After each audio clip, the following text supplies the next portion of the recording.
students, today we are here with another topic of political science, class 12, chapter number 4. chapter number 4 है India's external relation यानी भारत की विदेश नीति। Students, previous videos में जो India के फॉरेन पॉलिसी है यानी जो विदेश नीति है उसमें नेहरू जी का क्या रोल था वो हमने स्टडी किया था डीपली। उसके बाद जो नॉन अलाइंड मूवमेंट था यानी कि गुटनिरपेक्षता आंदोलन की क्या भूमिका है और उसका क्या इफेक्ट है हमारी फॉरेन पॉलिसी पे, वो हमने स्टडी किया।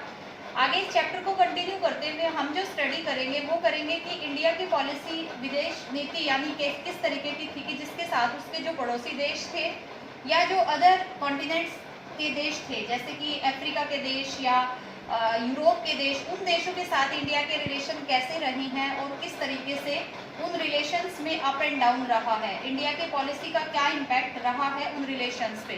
तो हम इसमें सबसे पहले स्टडी करते हैं India's relation with China. India की जो पॉलिसी थी चाइना के साथ वो किस तरीके की थी और क्या अप एंड डाउन इन दोनों देशों के रिलेशन में रहे हैं। टॉपिक है आपका peace and conflict with China यानी चीन के साथ शांति और संघर्ष। क्योंकि चाइना के साथ अगर हम देखा जाए हमारा सबसे बड़ा पड़ोसी देश है चाइना, एशिया का सबसे बड़ा देश है, पॉपुलेशन में भी हम देखें तो सबसे बड़ा देश है।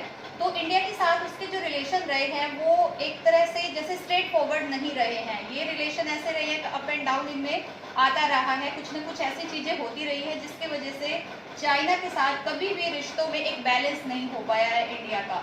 तो हम उसको डीपली स्टडी करते हैं। देखिए स्टूडेंट्स, चाइना 1949 में एक तरह से एक रिपब्लिक कंट्री बना था, तो उसने एक कम्युनिस्ट गवर्नमेंट को अडॉप्ट किया था। स्टार्टिंग में सबसे पहले चाइना ऐसा देश था एशिया का जिसने कम्युनिस्ट गवर्नमेंट को अडॉप्ट किया। तो इंडिया ने जो फॉर्म ऑफ गवर्नमेंट है उनका सबसे पहले स्ट्रांगली उसको एक्सेप्ट किया। इंडिया एक ऐसा देश था जिसने कि उसको रिकॉग्नाइज किया।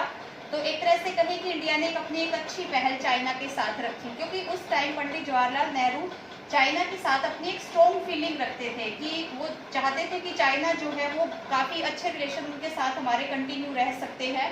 लेकिन हमारे ही देश में कुछ एक ऐसे लीडर्स थे जो इस चीज़ को अपोलाइज करते थे, जिनमें सरदार वल्लभ भाई पटेल का नाम काफ़ी फेमस आता है। ये हमेशा चाइना को एक इस नज़र से देखते थे कि जैसे चिंता की नज़र से देखते थे। हमेशा वो चाइना को लेकर वरिड थे, चिंतित थे कि उनको लगता था कि चाइना जिस तरीके का देश दिखाई देता है या नेहरू जी जैसे उनको स्ट्रांगली एक तरह से फेवर में है उनके, वो एक चिंता का विषय है। तो सरदार वल्लभ भाई पटेल इस चीज़ से हम कह सकते हैं कि खुश नहीं थे।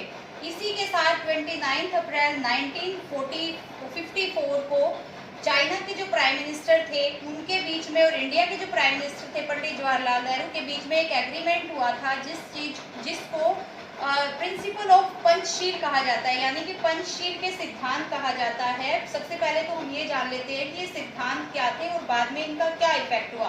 दोनों देशों के जो प्राइम मिनिस्टर थे दोनों ने मिलकर एक एग्रीमेंट पे साइन किया और कुछ प्रिंसिपल्स उन्होंने सेटअप तैयार किया, कुछ प्रिंसिपल्स का जो कि दोनों देशों को मानने थे। तो वो क्या क्या थे? फर्स्ट उसमें था to respect the sovereignty and integrity of each other, यानी कि दोनों देश एक दूसरे की संप्रभुता और जो अखंडता है यानी जो टेरिटोरियल इंटीग्रिटी है उसका ध्यान रखेंगे। कहने का मतलब क्या है कि कोई किसी भी देश के बीच में इंटरफेयर नहीं करेगा, अननेसेसरी इंटरफेयर नहीं करेगा इंटरनल और एक्सटर्नल अफेयर में, यानी कि आंतरिक और बाहरी मामलों में कोई हस्तक्षेप नहीं करेगा। फर्स्ट ये प्रिंसिपल था इसका पंचशील का। ये क्वेश्चन बहुत इंपॉर्टेंट है, पूछ लिया जाता है। सेकंड था non aggression on each other, कोई भी देश किसी पर आक्रमण नहीं करेगा, अननेसेसरी एक दूसरे पर अटैक नहीं करेगा। Non interference in each other internal affairs, कोई भी देश एक दूसरे के आंतरिक मामलों में एक तरह से इंटरफेयर नहीं करेगा, ये भी एक प्रिंसिपल था।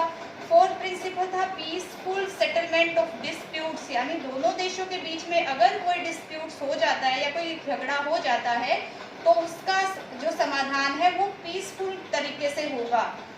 फिफ्थ था टू प्रमोट वर्ल्ड पीस, और दोनों ही देश विश्व शांति के लिए काम करेंगे। ये बहुत इंपॉर्टेंट प्रिंसिपल्स है पंचशील के जो कि आपने स्टडी करने हैं और ये क्वेश्चन भी आपका आता है। देखिए स्टूडेंट्स, 1954 में ये एग्रीमेंट दोनों देशों के प्राइम मिनिस्टर के बीच साइन किया गया था इस एग्रीमेंट पे, लेकिन इसका क्या इम्पैक्ट हुआ? देखिए अगर हम देखें तो इसका इम्पैक्ट पॉजिटिव होना चाहिए था, लेकिन चाइना की तरफ से इसका जो इम्पैक्ट था वो हमें किसी भी हद तक पॉजिटिव नहीं दिखाई दिया।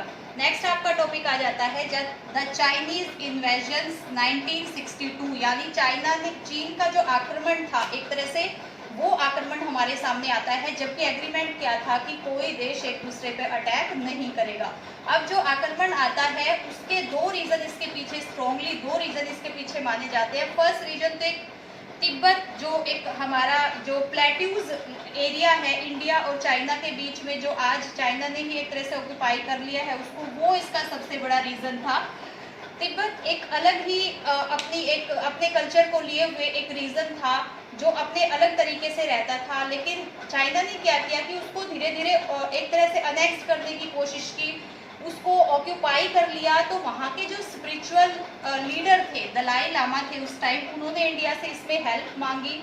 पहले तो इंडिया ने यही सोचा, क्योंकि उनके बीच में एक पंचशील का एग्रीमेंट हुआ है, तो इंडिया ने इनके बीच में इंटरफेयर करना सही नहीं समझा। लेकिन जब उनको लगा कि ये जो चीज़, ये किसी के कल्चर को दबाना, रिप्रेस करना भी एक बहुत गलत चीज़ है, तो इंडिया ने दलाई लामा जो थे उनका साथ दिया और उनको अपने देश में एक तरह से पॉलिटिकल जैलम दिया, यानी राजनीतिक शरण दी। वो हमारे देश में आ गए थे चाइना से बच के, तो इंडिया ने उनको अपने देश में शरण दी। तो इससे क्या हुआ, चाइना को इस चीज़ से गुस्सा आ गया एक तरह से, और चाइना ने इंडिया पे अटैक करने की सोची। तो एक तो ये रीज़न है, क्योंकि चाइना का अपना पर्सपेक्टिव था इसमें। चाइना को लगता था कि ये हमारा इंटरनल अफेयर था, एक तरह से हमारा आंतरिक मामला था, और इंडिया को इसमें बीच में इंटरफेयर नहीं करना था, क्योंकि हमारा एक एग्रीमेंट यहाँ पे हो चुका था। तो एक तो ये रीज़न माना जाता है। दूसरा रीज़न माना जाता है इंडिया और चाइना के बीच में बाउंड्री को लेकर डिस्प्यूट, यानी कि सीमा विवाद, जो आज तक भी कंटिन्यू है। एक सबसे बड़ा रीज़न चाइना के अटैक का ये माना जाता है। तो दो रीज़न थे। देखो ये भी बहुत इंपॉर्टेंट क्वेश्चन है। ये 2 रीज़न हमेशा पूछ लिए जाते हैं। आपकी बुक में अच्छे से लिखा हुआ है, जो तिब्बत का जो इशू है वो टॉपिक पूरा आपकी बुक में लिखा हुआ है। दूसरा बाउंड्री डिस्प्यूट है। बाउंड्री डिस्प्यूट को देख लेते हैं। देखो इंडिया दोनों, अगर हम ईस्ट साइड से लगाएं या वेस्ट साइड से लगाएं, तो इंडिया जो है वो, चाइना जो है वो दोनों तरीके से इंडिया को घेरे हुए है। यानी जो चाइना की बाउंड्री है वो काफ़ी एरिया को, जो इंडिया का काफ़ी एरिया उसको कवर करती है। तो सेकंड डिस्प्यूट जो था इससे रिलेटेड था, क्योंकि इंडिया की जो बाउंड्री है, जो इसका एक डिस्प्यूट था वो पहले ही कॉलोनियल टाइम में सेटअप हो चुका था, इसका मतलब जो सॉल्यूशन हो चुका था। लेकिन चाइना को लगता था कि ये कॉलोनियल टाइम में ये जो डिसीजन था वो आज के टाइम में इम्प्लीमेंट नहीं होगा। तो उसने क्या किया था, हमारे 2 एरियाज है, एक्साई चाइना एरिया है जो लद्दाख रीजन से अटैच है, जो आज भी चाइना इसको ऑक्यूपाई किए हुए है। एक ये रीजन था सबसे पहले। यहाँ पे क्या किया चाइना ने इस रीजन को ऑक्यूपाई करना शुरू कर दिया धीरे धीरे, और उन्होंने वहाँ पर एक रोड बिल्ड कर दिया। तो इससे इंडिया को काफ़ी मतलब धक्का लगा एक तरह से, क्योंकि इंडिया जो है वो सबसे अच्छा फ्रेंड अपना जो चाइना को मानता था उस टाइम।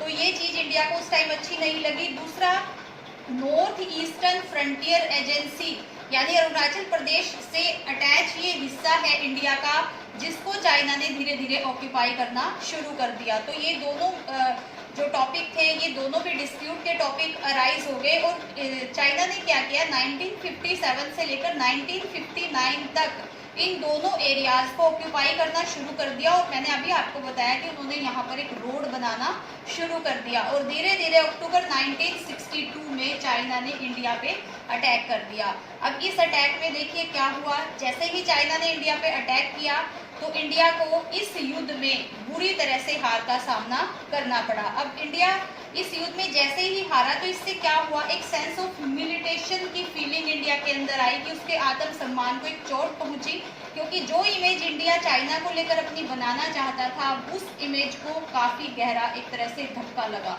अब उसका क्या इम्पैक्ट हुआ, एक छोटा सा टॉपिक ये है, और उसके बाद आपको 2 असाइनमेंट मैं दूंगी। देखो स्टूडेंट्स, ये जो वॉर थी 1962 की, इसमें इंडिया काफ़ी बुरी तरह से हार गया था। ऐसा नहीं है कि इंडिया ने इसमें किसी से मदद नहीं मांगी। इंडिया ने जो अमेरिका और इंग्लैंड से मिलिट्री के लिए मदद मांगी थी उस टाइम, और लेकिन उन्होंने इतनी अच्छे तरीके से इंडिया की मदद नहीं की थी। और जो सोवियत यूनियन था, यानी कि जो यूएसएसआर था, वो इस टाइम पे न्यूट्रल रहा, यानी उसने किसी का साथ नहीं दिया, क्योंकि वो एक तरह से जो कम्युनिज्म था, जो कम्युनिस्ट पार्टी थी चाइना में, उसका एक तरह से सपोर्टर था सोवियत यूनियन, तो उसने अपनी जो सिचुएशन उस टाइम रखी वो न्यूट्रल रखी। तो इंडिया के सामने ऐसा कोई ऑप्शन नहीं रहा, और इंडिया की जैसे ही हार हुई, अब देखो एक ह्यूमिलिटेशन की जो प्रॉब्लम थी फेस की इंडिया ने, यानी उसके आत्मसम्मान को एक गहरा धक्का लगा। लेकिन इससे क्या हुआ था कि साथ में जो strengthened the spirit of nationalism, यानी जो नेशनलिज्म की जो भावना थी वो इंडिया में काफ़ी हद तक स्ट्रॉन्ग हुई। उस टाइम जो इंडिया के डिफेंस मिनिस्टर थे वी कृष्णा मेनन, उन्होंने अपना रेजिग्नेशन दे दिया था, क्योंकि वो इस हार से काफ़ी ज़्यादा दुखी थे। इसके अलावा और भी जो मिलिट्री ऑफिसर्स थे उन्होंने भी अपना इस्तीफा दे दिया था। उसके बाद जो हम इंडियन पॉलिटिक्स थी उसमें भी इसका काफ़ी इम्पैक्ट हुआ था। जैसे जो उस टाइम जो गवर्नमेंट थी, जो नेहरू जी की गवर्नमेंट थी, उसके अगेंस्ट काफ़ी क्वेश्चन अराइज हुए, क्योंकि बहुत सारे जो हमारे जो ओपोजिशन पार्टी थी उन्होंने क्वेश्चन अराइज किया कि नेहरू जी को पता था, उन्होंने प्रॉपर तरीके से जो एक प्रिपरेशन होती है युद्ध के लिए वो नहीं की। अगर वो प्रॉपर प्रिपरेशन करते युद्ध के लिए तो शायद इंडिया युद्ध में काफ़ी अच्छा अपना रिस्पॉन्स देता, और जो इंडिया का काफ़ी सारा एरिया उस टाइम चाइना ने ऑक्यूपाई कर लिया था वो आज भी इसी तरह से रिमेनिंग है। शायद वो इतना एरिया आज चाइना के कब्जे में नहीं होता। और इससे क्या हुआ, इंडिया में जो गवर्नमेंट थी उसके अगेंस्ट नॉन कॉन्फिडेंस मोशन आ गया, अविश्वास प्रस्ताव पास हो गया, जिससे कि नेक्स्ट जो इलेक्शन हुए हैं आगे उसमें कांग्रेस को बुरी तरह से हार का सामना करना पड़ा। और विपक्षी जो दल थे जिसमें कि कम्युनिस्ट पार्टी ऑफ इंडिया थी, उसका भी एक तरह से स्प्लिट अप हो गया इसमें, और उसमें से एक पार्टी और निकल गई जो एक तरह से चीन की सपोर्टर मानी जाती थी। Communist party of India, Marxism, ये एक तरह से चीन की सपोर्टर मानी जाती थी, और इसके काफ़ी सारे लीडर्स को अरेस्ट कर लिया था उस टाइम, क्योंकि ये इस युद्ध में चाइना का सपोर्ट कर रही थी। तो ये आपका टॉपिक है। उसके बाद क्या हुआ, जो रिलेशन थे चाइना के साथ वो इसी तरीके से अप एंड डाउन होते रहे, कभी अच्छे एक स्ट्रॉन्ग रिलेशन चाइना के साथ नहीं बन पाए। लेकिन बाद में जो अटल बिहारी वाजपेयी की गवर्नमेंट ने उसने काफ़ी हद तक उन रिश्तों में सुधार करने की कोशिश की। लेकिन आज भी अगर हम देखें तो चाइना के साथ हम नहीं कह सकते कि इंडिया के रिश्ते जो है एक विश्वसनीय जो रिश्ते होते हैं जिसपे कि विश्वास किया जा सके, इस तरह के रिश्ते जो चाइना के साथ नहीं बन पाए हैं। तो आई होप आपको टॉपिक बहुत इजी था, समझ आ गया होगा। इसमें जो पंचशील के सिद्धांत है वो काफ़ी मतलब एक इम्पॉर्टेंट टॉपिक है, और इसके साथ साथ जो मेजर इशू है, जो डिस्प्यूट के इशू हैं चाइना के साथ, जो आज भी कंटिन्यू है, वो काफ़ी इंपॉर्टेंट क्वेश्चन माना जाता है। तो इसी पे मैं सिर्फ सारी असाइनमेंट आपको दे रही हूँ, क्योंकि दोनों क्वेश्चन आपको समझ आ गए हैं। तो अपनी बुक में से ही आपने राइट करने हैं, उसमें से आपने पॉइंट जो है वो सिलेक्ट करके राइट करने हैं। फर्स्ट क्वेश्चन है, what do you understand by Panchsheel. Panchsheel से आप क्या समझते हो। जो 5 प्रिंसिपल्स है वो भी आपने इसके साथ राइट करने हैं। Right the principles of Panchsheel, वो भी आपने इसमें राइट करने हैं। ये फर्स्ट क्वेश्चन है आपका। सेकेंड है, analyse any 2 causes of conflict between India and China, यानी इंडिया और चाइना के बीच विवाद के जो 2 प्रमुख कारण हैं, मैंने अभी आपको बताया था वो क्या थे, जिसमें कि एक तो बाउंड्री का इशू है, दूसरा जो तिब्बत का इशू था वो एक मेजर टॉपिक है जो आपने अपनी नोटबुक में राइट करनी है।